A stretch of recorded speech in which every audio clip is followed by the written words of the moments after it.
So, how do you draw hands? Um, I often see people who draw hands like this. It might work for specific cartooning purposes, but how you draw real hands, you have to first study your hand.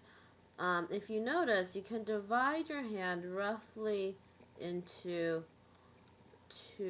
three parts. There's the palm of your hand, then there's your four fingers up here, and then you have a thumb that sticks out like that. And then your wrist comes out from here. The thing that you need to know is that, first of all, your thumb is a free agent. It can rotate in many different ways. You can use your thumb to touch your pinky.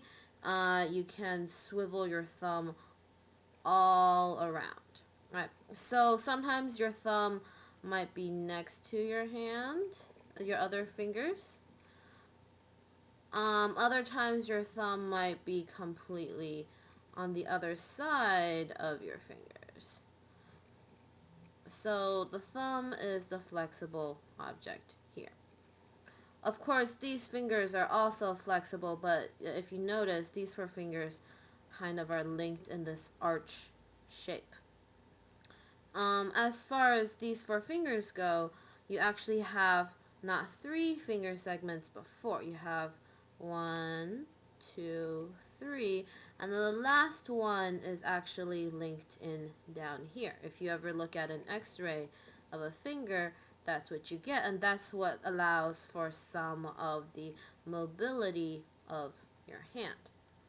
Okay, so if you were, and the last thing is that if you notice the distance between, you should measure your own hand, but notice the distance between your fingers and compared to the distance between the length of your palm. So the length of your finger versus the length of your palm.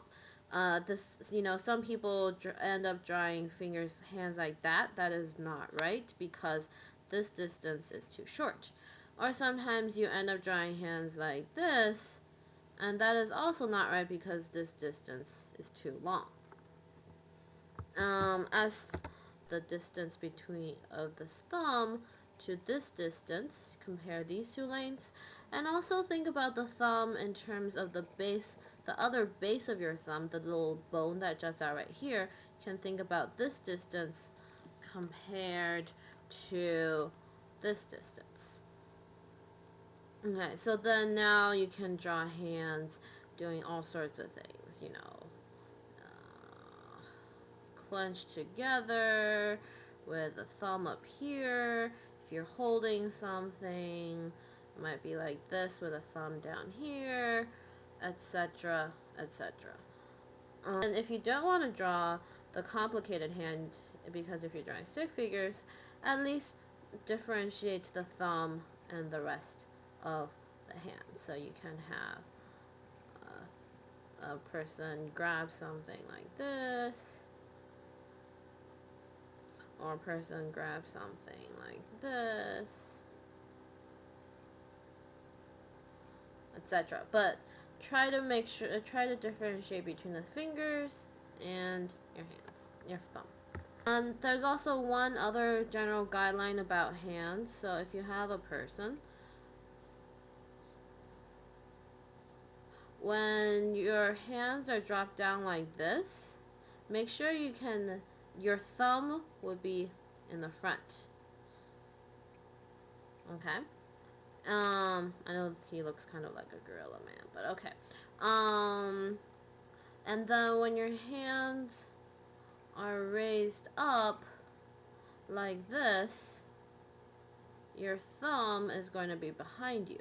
So make sure that you know how to, you double check where the thumb is when you're drawing, because it looks really weird if you do it wrong. So if you draw, instead of a right hand here, you draw left hand. That just doesn't feel or look right. It looks actually rather disturbing. So best of luck. Go look at your hands. Draw your fleshy bits.